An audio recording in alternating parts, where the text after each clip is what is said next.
हरे कृष्णा कृष्णा कृष्णा हरे हरे, हरे राम राम राम हरे हरे। जब भगवत ज्ञान हो गया तो फिर भगवत प्राप्ति कैसे हो, इसके विषय में हमें इस 8वें अध्याय की महिमा सुनकर पता लगेगा कि भगवान किस तरह से अपनी प्राप्ति के विषय में बताते हैं, कैसे हम उन्हें प्राप्त कर सकते हैं। एक बार फिर से हरे कृष्णा कृष्णा कृष्णा हरे हरे, हरे राम राम राम हरे हरे। तो श्रीमद् भगवत गीता के 8वें अध्याय की महिमा का हम श्रवण करेंगे। भगवत गीता इसे सुनने में सभी को बहुत आनंद आता है। जो भी इसका पाठ करता है वो आनंद से ओतप्रोत हो जाता है। भगवान का जो नाम उच्चारण करने में आनंद है ना, वो किसी भी मिठाई को, किसी भी अच्छे व्यंजन को, किसी भी पनीर की सब्जी को या जो भी आपको प्रिय लगता हो खाने में वो आनंद नहीं है। तो कहा जाता है कि दक्षिण में एक स्थान है अमरधकपुर। इस अमरधकपुर नाम के एक महत्वपूर्ण शहर में, जिसमें भव शर्मा नाम का एक ब्राह्मण रहता था। आप देखो, हर कथा किसी न किसी ऐसे व्यक्ति के विषय में है जो कि बहुत ही उच्च स्तर का है। अभी जैसे पिछली कथा में व्यापारी था, इस कथा में एक ब्राह्मण है। पहले भी जो हमने 1 से लेकर 6 अध्याय तक की कथाएं सुनी, उनमें भी सभी उच्च स्तर के लोग हुआ करते थे, जिससे कि वो भगवत ज्ञान की तरफ आकृष्ट हो। तो भवशर्मा नाम का एक ब्राह्मण रहता था अमरधकपुर में, जिसने एक वैश्या को अपनी पत्नी बना लिया था। वो वैश्या के साथ रहा करता था। अब जब वैश्या के साथ है तो सारे प्रकार के दुर्गुण उसके अंदर होंगे निश्चित तौर पर। अभी ये भव शर्मा और वैश्या, तो भव शर्मा को मांस खाना बहुत पसंद है, शराब पीना बहुत पसंद है और चोरी करना बहुत पसंद है, दूसरों की पत्नियों के साथ घूमना फिरना बहुत पसंद है, शिकार करना बहुत पसंद है। सारे प्रकार के जो अनर्थ हैं, व्यभिचार हैं, वो भव शर्मा को बहुत प्रिय है। एक दिन क्या होता है कि उस पापी भव शर्मा को एक घर में निमंत्रण मिला, जहां उसने इतनी शराब पी ली कि वो उसके मुंह से बाहर निकलने लगी। इतनी शराब पी ली कि मुंह से बाहर निकल रही है फव्वारे की तरह से। और वहाँ के निमंत्रण में जो भोज है उसको प्राप्त करने के बाद वो बहुत बीमार हो गया। और बीमार हो गया तो उसे, पहले के ज़माने में कहते थे, आज पता नहीं उस बीमारी को क्या कहते हैं, पेचिश हुआ करती है ना। तो मतलब पेट इतना खराब हो जाता था कि अंदर से आंतों में से खून निकलने लगता था और कई दिनों तक पीड़ित रहा वो। कई दिनों तक पीड़ित होने के बाद उसकी मृत्यु हो गई। और अब देखो आप, हर एक कथा में उस व्यक्ति के कार्यों का वर्णन है, फिर उसने कैसे अपनी मृत्यु को प्राप्त किया और उसके बाद वो क्या हुआ उसका भी वर्णन है। पिछली कथाओं में भी हमने सुना। इस कथा में भी उसको बीमारी हुई और उसके बाद उसने शरीर छोड़ दिया, मृत्यु हो गई। और फिर उसे जो योनि मिली वो वृक्ष की योनि मिली। और उस वृक्ष की योनि में भी कौन सा वृक्ष? खजूर का वृक्ष। खजूर के वृक्ष के रूप में भव शर्मा खड़े हो गए और किसी स्थान पर खड़े हैं जंगल में, जहाँ उनको वो स्थान दिया गया है। भगवान ने, यमराज ने जो उनको स्थान दिया है, वहाँ पर खड़े हैं। एक दिन क्या होता है कि 2 ब्रह्म राक्षस भूत उस वृक्ष के नीचे आकर बैठ गए थोड़ी देर सुस्ताने के लिए। और फिर वहाँ पर वो चर्चा कर रहे हैं। अभी वो ब्रह्म राक्षस आ गए उस वृक्ष के नीचे। यहाँ से एक दूसरी कथा है जो बाद में हमें इस भव शर्मा के साथ में जोड़ेगी। तो ब्रह्म राक्षस वहां पर आ गए हैं। तो ब्रह्म राक्षस कैसे बने, उनकी कथा पहले हम सुनते हैं। कि ब्रह्म राक्षस कुशीबल नाम का एक ब्राह्मण था, जो वेदों का बहुत बड़ा विद्वान था और उसने सभी विद्याओं का अध्ययन किया था। उसकी पत्नी का नाम था कुमति। एक होता है सुमति, मतलब अच्छी बुद्धि, इसका नाम है कुमति, दुर्बुद्धि, खराब बुद्धि। बहुत दुष्ट स्वभाव की थी। जैसा उसका नाम था वैसे ही उसकी बुद्धि थी। यद्यपि वो ब्राह्मण बहुत विद्वान था, बहुत लोभी भी था। अपनी पत्नी के साथ बहुत सारा दान में प्राप्त धन इकट्ठा करता था, लेकिन वो किसी अन्य ब्राह्मण को या किसी और व्यक्ति को दान नहीं देता था। ले लेता था। दिन भर पति पत्नी इकट्ठा करते रहते थे, लेकिन देते नहीं थे किसी के लिए। जब उनकी मृत्यु का समय आया तो वे दोनों ब्रह्म राक्षस योनि में चले गए। मृत्यु हुई तो ब्रह्म राक्षस बन गए। अभी ब्रह्म राक्षस बनकर भव शर्मा नामक पेड़ के नीचे, जो खजूर का पेड़ है उसके नीचे बैठे हैं आकर। अभी आप देखो कॉम्बिनेशन। तो ब्रह्म राक्षस योनि में चले गए। ब्रह्म राक्षस का मतलब क्या है? एक तो राक्षस तो आपने सुना होगा, लेकिन ब्रह्म राक्षस क्या है? ब्रह्म राक्षस का मतलब है थोड़ा श्रेष्ठ प्रकृति के राक्षस है। हाँ, इसीलिए उनको ब्रह्म राक्षस कहा गया है। ब्रह्म राक्षस के रूप में वे लगातार भूख और प्यास से पीड़ित होकर पृथ्वी के ओर छोर में इधर उधर भटकते रहते हैं। और एक दिन वे इस खजूर के वृक्ष के नीचे आकर विश्राम कर रहे हैं। उस समय वो दोनों पति पत्नी हैं, ब्रह्म राक्षस जो है।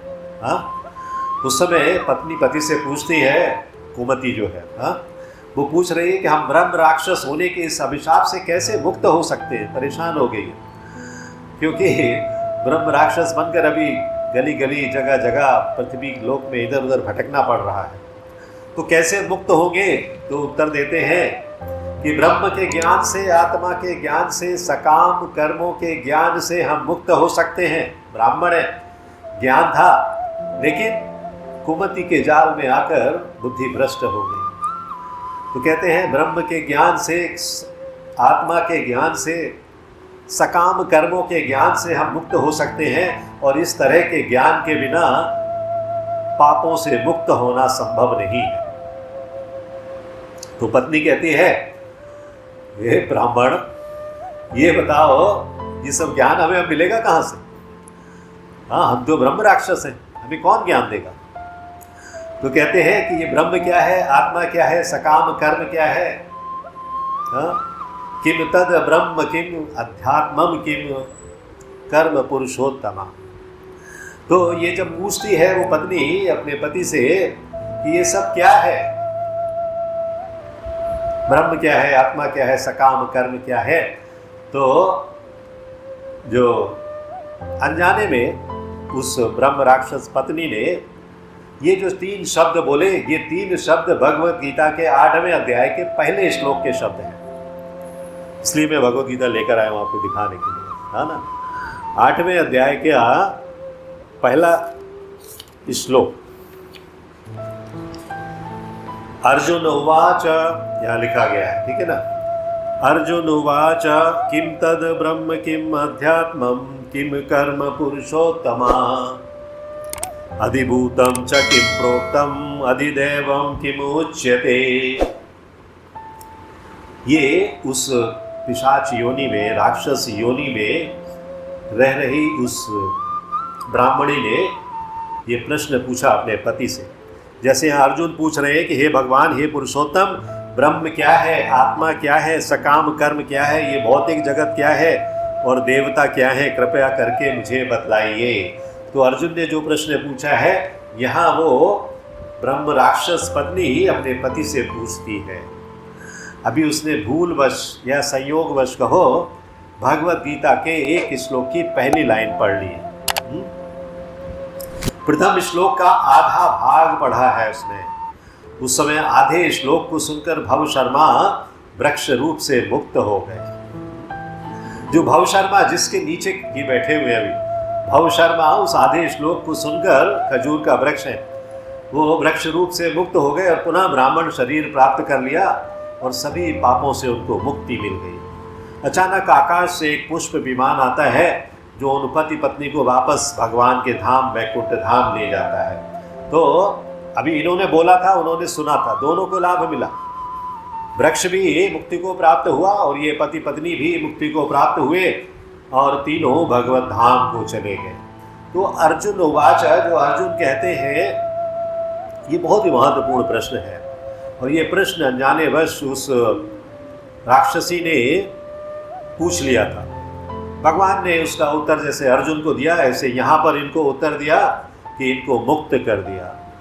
बाद में उस ब्राह्मण भव शर्मा ने बड़े सम्मान के साथ आधे श्लोक को लिखा, किम तद ब्रह्मा किम आध्यात्मिकम कर्म पुरुषोत्तमम। और श्री कृष्ण की आराधना करने की इच्छा से वे काशीपुरी चले गए। अभी हमने देखा कि हमने बोला था कि एक विमान आया और विमान उनको लेकर चला गया। उनके सारे पाप समाप्त हो गए, सारे पापों से मुक्ति मिल गई। तो फिर वो काशी नगरी कैसे गए? भगवान किसी भी जीव के कोई कार्य अगर अधूरे होते हैं, अच्छे कार्य, तो उनको पूरा करवा देते हैं। इसलिए भगवान श्री कृष्ण ने उनको आराधना करने की इच्छा थी, इसलिए काशीपुरी में भेज दिया कि ठीक है, तुम काशीपुरी में जाओ और वहाँ अभी और साधना करो। और उस आधे श्लोक का जो उन्होंने सुना था उस पत्नी से, निरंतर जप करते हुए महान तपस्या करने लगे। इस बीच वैकुंठ में माता लक्ष्मी ने श्री विष्णु को, जो विश्राम से अचानक उठे थे, देखकर हाथ जोड़कर पूछा, हे प्रिय, आप अपनी नींद से अचानक उठ क्यों गए?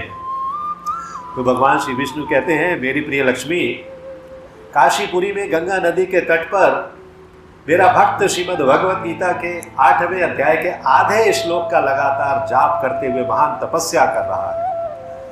भगवान, हमने पीछे एक दिन इसी क्लास में जिक्र किया था, अगर आप भगवत गीता के एक श्लोक पढ़ोगे महान पुण्य मिलेगा, आधा श्लोक पढ़ोगे तब भी पुण्य मिलेगा, आधे का भी आधा पढ़ोगे तब भी पुण्य मिलेगा, आधे का एक शब्द भी पढ़ोगे तब भी पुण्य मिलेगा।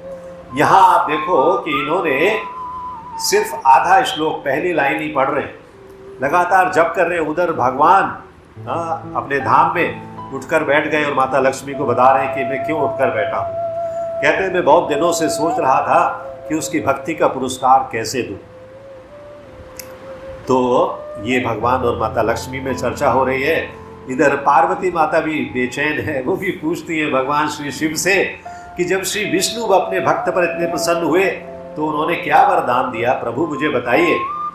तो भगवान श्री शिव कहते हैं कि भव शर्मा श्री विष्णु के चरण कमलों की नित्य सब सेवा में संलग्न होने के लिए वैकुंठ चले गए। अब भगवान ने वापस बुला लिया, कहते हैं आप तपस्या पूरी हो गई आपकी, अब आप चलो। हाँ, इतना ही नहीं, उनके सभी पूर्वजों ने भी श्री विष्णु के चरण कमलों को प्राप्त किया। परिवार में अगर कोई एक व्यक्ति अच्छी भक्ति करता है तो पूरे परिवार का उद्धार हो जाता है। हमें प्रहलाद महाराज के उदाहरण से पता है, ध्रुव महाराज के उदाहरण से पता है, अम्बरीश महाराज के उदाहरण से पता है, भरत महाराज के उदाहरण से पता है, कितने ही उदाहरण इस श्रीमद् भागवतम में दिए गए हैं। तो इस तरह श्रीमद् भगवत गीता के 8वें अध्याय की महिमा का वर्णन हमें ये बताता है कि आधा श्लोक कितना शक्तिशाली हो सकता है। हाँ, तो फिर पूरा श्लोक कितना शक्तिशाली होगा? हाँ, या पूरी भगवत गीता कितनी शक्तिशाली होगी? पूरे अध्याय का पाठ किया जाएगा तो उसका कितना प्रभाव होगा, ये सिर्फ आप कल्पना कर सकते हैं। हाँ? हरे कृष्णा कृष्ण कृष्ण हरे हरे, हरे Ram Ram Ram Hare Hare. If you like this video, press the like button and share it with your family and friends. If you want to watch more such videos, please subscribe to our channel, and for getting updates, press the bell icon.